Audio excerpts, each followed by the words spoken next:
তুমি পেয়েছো, কিন্তু এই আমানত তুমি রক্ষা করতে পারো নাই, এর মানে কি সে কি হয়ে গেছে? মুনাফিক হয়ে গেছে। নাম্বার 4 হলো যখন সে কারোর সঙ্গে কথা বলে, মুখ থেকে বাজে কথা বলে, বেফাস কথা বলে, মুখ খারাপ করে কথা বলে, আজে বাজে বাবার নাম ধরে গালিগালাজ পারে, এমন জাতীয় চরিত্র আমার দেশের কোন মানুষের মধ্যে মনে হয় নাই। বিশেষ করে আমার বুকটা ফেটে যায় মোটর শ্রমিকের ডিপার্টমেন্ট যারা কাজ করেন, যদি কোনো পাবলিক বাসে ওঠা হয়, বিশেষ করে ঢাকার যে সমস্ত ঢাকার সিটির মধ্যে যে সমস্ত বাসগুলো আছে, এই সমস্ত বাসে উঠলে পরে দেখা যায় খারাপ ভাষা কাকে বলে, বাজে কথা কাকে বলে। একজন মুসলমান একজন ইমানদার কখনো এরকম বাজে করে কথা বলতে পারে না। মার নাম ধরে গালি দেয়, বাবার নাম ধরে গালি দেয়, এমনি গালি দেয়, হাসতে হাসতে গালি দেয়, আছে না নাই? এগুলো কিসের লক্ষণ? মুনাফিকের লক্ষণ। মুসলমানদের ঈমান হবে জবান রক্ষা করা। মুসলমান কথা বলবে আগে না চিন্তা করবে আগে? বলেন কি করবে আগে? চিন্তা করবে আগে। আমি কি দোয়া করে দেব? দু একজন করে যে ওঠার চিন্তা করতেছে, হ্যাঁ একটু বসবেন, কেউ যাব না আমরা, জোরে বলি ইনশাআল্লাহ। আল্লাহ তুমি সবাইকে শেষ পর্যন্ত থাকার তৌফিক দিয়ে দাও। আচ্ছা জি বসেন। হ্যাঁ জি ঠিক আছে, মাঝে মাঝে দেখা হয়। ব্যাপার কি আজকে এরকম হচ্ছে কেন এত? বসেন, আর আবার আসবে নাকি আবার নতুন করে কেউ? ওয়াজ দেখে উল্টা আমারই দিয়া যায় আরো। জি উনি আবার বিদায় নিয়ে গেল না?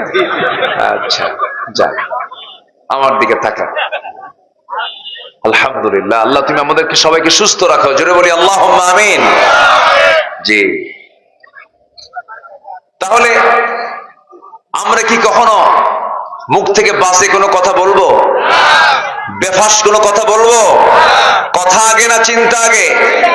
বলেন কথা আগে না চিন্তা আগে? থাপ্পড় মনে থাকে না, মায়ের মনে থাকে না, কিন্তু শক্ত কথা মনে থেকে যায়। এই জন্য যে কোনো কথা বলার আগে ইমানদার চিন্তা করে কথা বলে, কারণ লিখিত দলিলের চাইতে মানুষের মুখের দলিল আল্লাহর কাছে বেশি বেশি মজবুত। আল্লাহু আকবার। আমার আল্লাহ কথাকে খুব গুরুত্বের সঙ্গে তিনি নিয়ে নেন। আমার বন্ধুগণ, তাহলে ইবাদত কবুল হয় না 10টা কারণে। এর মধ্যে 1 নম্বর কারণ হলো যদি কোনো বান্দার মধ্যে মুনাফিকি থেকে যায়, তার দোয়া কখনো কবুল হবে না। তাহলে 10টা কারণের আমরা এ পর্যন্ত জানলাম কয়টা কারণ বলেন? 1টা কারণ। আরো আছে কয়টা বলেন? 9টা কারণ আছে। আমরা একটা একটা করে শুনবো, জোরে বলি ইনশাআল্লাহ। আমার বন্ধুগণ, মুনাফিকদের আরেকটা চেনার উপায় হলো, মুনাফিকরা যোহর নামাজ পড়ে, আসর নামাজ পড়তে পারে, মাগরিবের নামাজও পড়তে পারে, কিন্তু 2টা নামাজ তারা কখনো পড়তে পারে না। সেটা হলো ফজর নামাজ আর কিসের নামাজ বলে? এশারের নামাজ। কিন্তু ইমানদারের লক্ষণ হলো অন্য কোন নামাজ জামাতে না হলেও ফজর এবং এশার নামাজটা তার জামাতে হয়ে যায়। কারণ আমার রাসূল বলেছেন, যদি কোনো বান্দা ফজর এবং এশার নামাজ জামাতের সঙ্গে আদায় করতে পারে, মহান রব্বুল আলামিন গোটা রাত কিয়ামুল লাইলের সমান সওয়াব আল্লাহ রব্বুল আলামিন তার আমলনামায় দিয়ে দেন। আর মুনাফিককে চেনার আরেকটা উপায় হলো, মুনাফিক ওই বান্দা কোনোদিন মুনাফিক হতে পারে না যে বান্দা ফজর নামাজটা জামাতে পড়ে। ফজর নামাজ জামাত মিস হওয়া, ফজর নামাজ মসজিদ মিস হওয়া মানে তার মধ্যে মুনাফিকের লক্ষণ। কিসের লক্ষণ বলেন? সবাইকে নামাজ পড়তে রাজি আছি নাকি? 5 ওয়াক্ত নামাজ পড়বেন কারা কারা? একটু হাত তুলে দেখান তো দেখি। জোরে বলি ইয়া আল্লাহ। আরো জোরে বলি ইয়া আল্লাহ। আরো জোরে বলি ইয়া আল্লাহ। আমার সারা জীবনের সকল গুনাহ তুমি আল্লাহ মাফ করো, সাথে সাথে 5 ওয়াক্ত নামাজ আদায় করার তৌফিক তুমি আল্লাহ দিয়ে দাও। জোরে বলি আমিন। আরো জোরে আমিন। হাত নামান। তাহলে মুনাফিক কোন নামাজ পড়তে পারে না? বলেন কোন নামাজ পড়তে পারে না? ফজর এবং এশা। আমরা ফজর এবং এশা কন্টিনিউ করব, জোরে বলি ইনশাআল্লাহ। এই গ্রামের নাম কি? তেঘরিয়া। মসজিদ আছে না নাই? আছে। তেঘরিয়ার মসজিদে যদি মুসল্লি ফজরে বেশি থাকে তাহলে ভাবতে হবে গ্রামে মুনাফিক কম। আর যদি ফজরে যদি মুসল্লি খুঁজে না পান তাহলে ভাবতে হবে, বলেন বলেন আপনারাই বলেন, শুধু কি তেঘরিয়ার সমস্যা এটা না সব গ্রামের সমস্যা? ফজরে মুসল্লি নাই, কিন্তু আদর্শ গ্রামের বৈশিষ্ট্য হলো জোহরে মুসল্লি বেশি হবে না ফজরে মুসল্লি বেশি হবে? ফজরে। কারণ ফজরে সবাই কোথায় থাকে? বাড়িতে থাকে। আমার বন্ধুগণ, মুনাফিকের দোয়া আল্লাহর দরবারে মঞ্জুর হবে না। মুনাফিক হাজারবার দোয়া করলে তার দোয়া কবুল হবে না, এবং মুনাফিকের জন্য কেউ দোয়া করলেও সে দোয়া, মুনাফিক নিজে দোয়া করলেও কবুল হবে না। আবার মুনাফিকের জন্য কেউ দোয়া করলে দোয়া কবুল হবে না। আমার নবীর সময় যে বড় মুনাফিকটা ছিল, নবীর জীবদ্দশায় দুনিয়া থেকে বিদায় হয়ে যায়। সেই মুনাফিক যখন মারা গেল, সেই মুনাফিকের একজন সন্তান ছিলেন, তিনি সাহাবী ছিলেন, খুব দামি সাহাবী ছিলেন। বাপ তো বাবার প্রতি দয়া মায়া সবার মধ্যে কাজ করে। বাবার মৃত্যুর কথা নবীর কাছে যে শুনালেন, এসে বলছেন, ইয়া রাসূলুল্লাহ, আমি আপনার সাহাবী, আমি জানি আমার বাপটা খারাপ মানুষ, আমার বাপটা মুনাফিক ছিল, কিন্তু আমার বাপ মারা গেছে, হুজুর আপনার কাছে একটু কিছু চাইতে আসছে। কি চাইতে আসছে? আমার সাহাবী বলো হুজুর, আমি তো আপনার সাহাবী, আপনার কাছে চাইবো কিনা বলো, কি চাও তুমি? সঙ্গে সঙ্গে সেই ইসলাম বলছেন, ইয়া রাসূলুল্লাহ, আমি জানি আমার বাপ জঘন্য মানুষ, কিন্তু আমার বাবার জন্য একটু দয়া হচ্ছে হুজুর, আপনি যদি আমার বাবার জন্য কাপড়ের জন্য যদি একটা জুব্বা দিতেন খুব খুশি হতাম। আমার নবী যে মানা করলেন না, কার জন্য চাচ্ছে? বলেন কার জন্য? তার বাবা, কিন্তু লোকটা কি? মুনাফিক। আমার নবী যে মানা করলেন না, জুব্বা একটা দিয়ে দিলেন। কার গায়ের জুব্বা? কি দুর্বল? এটা কি বরকত কম? রাসূল হাতের ছোঁয়া দিয়েছেন, আবু তালেবের হাতে শুধু ছোঁয়া দিয়েছেন, আবু তালেবের গোটা শরীরে আমার নবী যে হাতের ছোঁয়া দিয়েছেন, জাহান্নামের আগুন সেখানে লাগবে না কখনো। আল্লাহু আকবার বলবেন না? কি হাতের বরকত! সেই দেহে একটা জুব্বা লেগেছে। সাহাবী মনে মনে ভাবলেন, নবীর পরনের জুব্বা যদি দিয়ে যদি আমার বাপকে যদি আল্লাহ তাআলা মাফ করেন, এরকম একটা চিন্তা তার মাথায় কাজ করেছে। জুব্বাটা নিয়ে চলে গেলেন। জুব্বা নিয়ে যাওয়ার পরে বাবার গায়ে লাগায় দিলেন। বাবার গায়ে লাগায় দেওয়ার পর এখন জানাজার সময় হয়ে গেছে। আস্তে করে সে নবীর সামনে কান্দে আর বলে, হুজুর আমার বাপটা বড় জঘন্য মানুষ, কিন্তু আমার বাপ তো জানাজাটা কে পড়াবে? হুজুর দয়া করে দেখুন তো আপনার পড়ানো যায় কিনা। আমার নবীর মধ্যে দয়া মায়া কম না বেশি? শুধু বেশি না অনেক বেশি? অনেক বেশি। হারে আমার নবী দয়া মায়ের পিরামিড ছিলেন। সারা জীবন আমাকে নিয়ে কেঁদেছেন। এমন কোন সেজদা নাই যে সেজদা রাসূল আমার জন্য কাঁদেন নাই, এমন কোন দিন নাই উম্মতের জন্য কাঁদেন নাই। আমার নবী এখনো ওই কবরের মাটিতে, মদিনার মাটিতে শুয়ে শুয়ে কাঁদতেছেন। কাল হাসরের ময়দানে সবাই বলবে নফসি নফসি, আমার নবীজি বলবেন উম্মতি উম্মতি। আমি একা আগে জান্নাতে যাব না, আমার উম্মতকে নিয়ে জান্নাতে চলে যাব। আমার নবীজি আমাকে একটা বারের জন্য বলেন নাই, যখন তিনি মারা যাবেন, মারা যাওয়ার পূর্ব সময় মালাকুল মউত তার দরজায় হাজির হয়ে গেছে, এসে বলছে আনা মালাকুল মউত, আপনার জান কবজের জন্য আসছি। আচ্ছা ঠিক আছে, ভিতরে আসো। ভিতরে ঢুকে বললেন, নবীর পাশে বসে বলছেন, ইয়া রাসূলুল্লাহ, জীবনে বহু প্রাণীর জান কবজ করেছে আমি মালাকুল মউত, কিন্তু আপনার জান কবজ করতে আসছে। আমি ওয়াদা করছি যতটুকু যত্ন সহকারে হয় আমি আপনার জানটা কবজ করব। বর্ণনায় পাওয়া যায় এই কথা বলে নবীজির বুকের উপরে হাতটা রাখার সঙ্গে সঙ্গে আমার রাসূল হাতটা ঝ্যাংটা মেরে সরাইয়া দিলেন। বলছেন, মালাকুল মউত, আমার কাছে মনে হচ্ছে তোমার হাত রাখো নাই, যেন মনে হচ্ছে 12 মাইল লম্বা উট পাহাড় যেন তুমি আমার বুকে চাপায়া দিয়েছো। আবার যখন হাত রাখা হলো, রাসূল চিৎকার মেরে উঠে হাত সরাইয়া দিয়ে বলছেন, মালাকুল মউত, আমার কাছে মনে হচ্ছে যেন আসমানটা আমার বুকের উপরে চাপায়া দিয়েছো। আবার হাতটা রাখা হলো তৃতীয়বারের মতো। এবার রাসূল বলছেন মালাকুল মউত, আমার কাছে মনে হচ্ছে শুধু আসমান নয়, জমিন নয়, গোটা দুনিয়াটা যেন তুমি আমার বুকে চাপায়া দিয়েছো। ওরে মালাকুল মউত, এই যে হয় মৃত্যুর যন্ত্রণা, মৃত্যুর কষ্ট, সব যন্ত্রণা, সব কষ্টগুলো আমাকে দিয়ে দাও, কিন্তু মৃত্যুর সময় আমার উম্মতের এত কষ্ট হবে আমি তার রাসূল হয়ে সইতে পারবো না। কি মায়া দয়া, কি মোহাব্বত, কি ভালোবাসা! আমরা সেই রাসূলকে স্বপ্নে দেখতে চাই নাকি? সবাইকে দেখতে চান নাকি? স্বপ্নে দেখে কি অসম্ভব না সম্ভব? দেখার মতো বান্দা এখনো দুনিয়াতে আছে না নাই? আসতে বলবেন না, আছে না নাই? রাসূলকে যে স্বপ্নে দেখে, সে রাসূল কি স্বপ্নে দেখে? শয়তান তার সূরত ধারণ করতে পারে না। এই জন্য আমরা রাসূলকে স্বপ্নে দেখার টার্গেট করবো, কিছু আমল আছে শিখায় দেই। সবাই কি শিখবেন? রাসূলকে দেখতে চান সবাই? সবাই কি দেখতে চান? আমার বন্ধুগণ, আমার ভাইরা, অনেক কথা আছে, আস্তে আস্তে করে শোনাবো।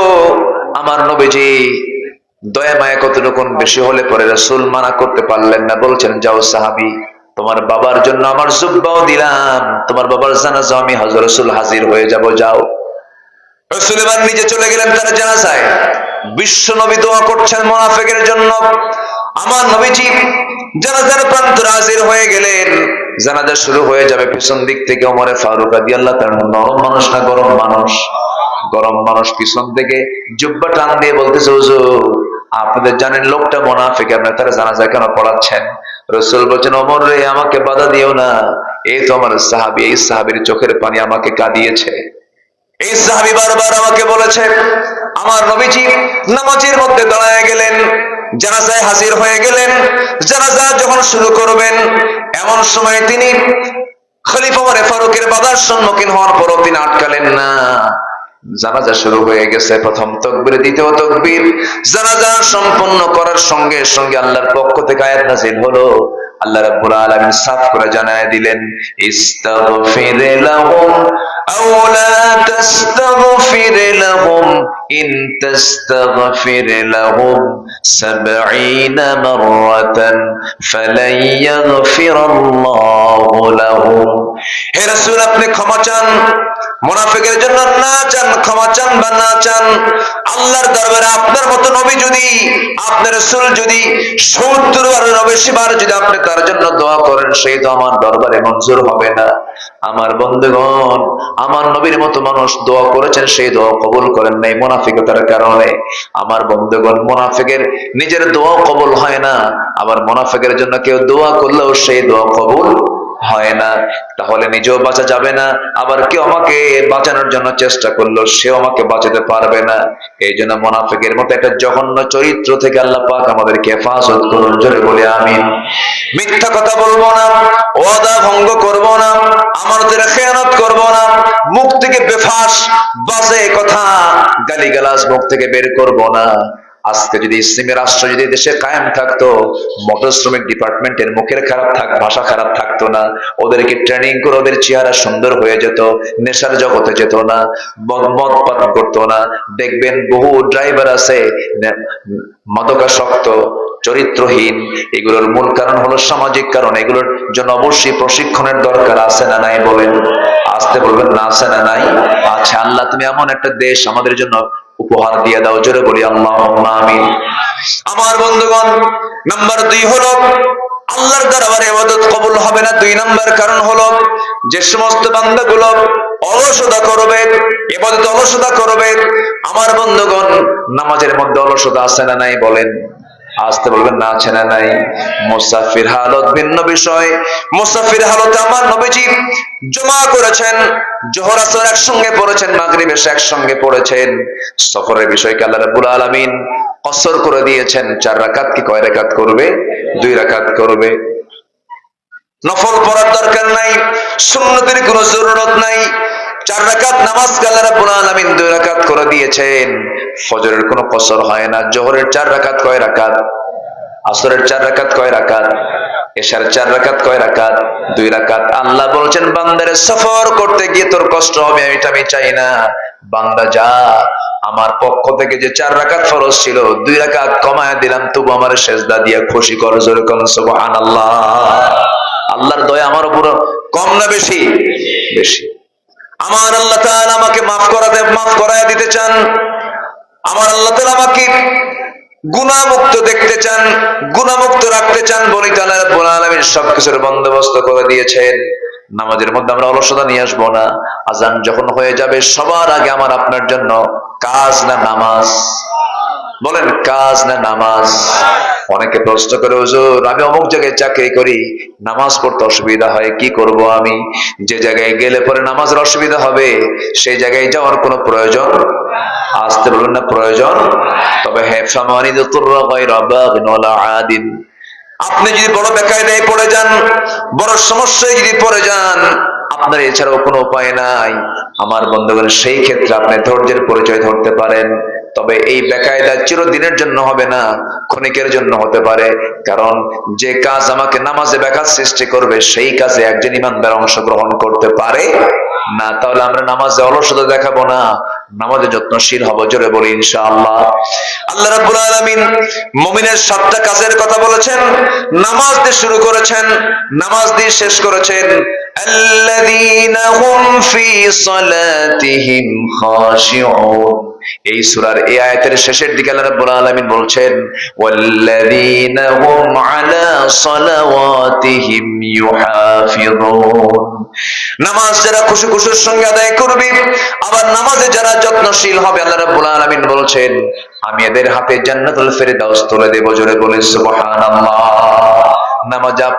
নামাজ আমরা অলস হব না যত্নশীল হব? যত্নশীল হলে পরে দোয়া কবুল করবেন কে? তাছাড়া আল্লাহ রাব্বুল আলামিন বলছেন, ফাওয়াইলুল লিল মুসাল্লিন আল্লাযীনা হুম عن صلاتهم ساهون الذين هم يراءون ويمنعون الماعون। ওই সমস্ত মুসল্লির জন্য জাহান্নাম, ওয়াইল, যারা অবহেলা করে নামাজ পড়ে, লোক দেখানো নামাজ পড়ে, তাদের জন্য ওয়াইল, তাদের জন্য ধ্বংস। কে বলেছেন? আল্লাহ বলেছেন। নাম্বার 3, আল্লাহ এবং রাসূলের চরম অবাধ্যতা এবং সীমা লঙ্ঘন করলে পরে তার দোয়া কবুল হবে না। যে আয়াতটা দিয়ে আমি আজকে আলোচনা শুরু করেছিলাম, ওয়ামান ইয়াসিল্লাহা ওয়া রাসূলাহু ইউদখিলহু নারান খালিদান ফিহা ওয়া লাহু আযাবুম মুহিন। সূরা নিসা ভার্স নাম্বার 14, 14 নম্বর ভার্স, 14 নম্বর আয়াত। আমি যে আয়াতগুলো ঘন ঘন বলছি, মনে হয় রাগ করতেছেন আপনারা নাকি? আয়াত যত ঘন হবে বরকত তত বেশি হবে। যে আলোচনায় আয়াত নাই সে আলোচনার কোনো বরকত নাই।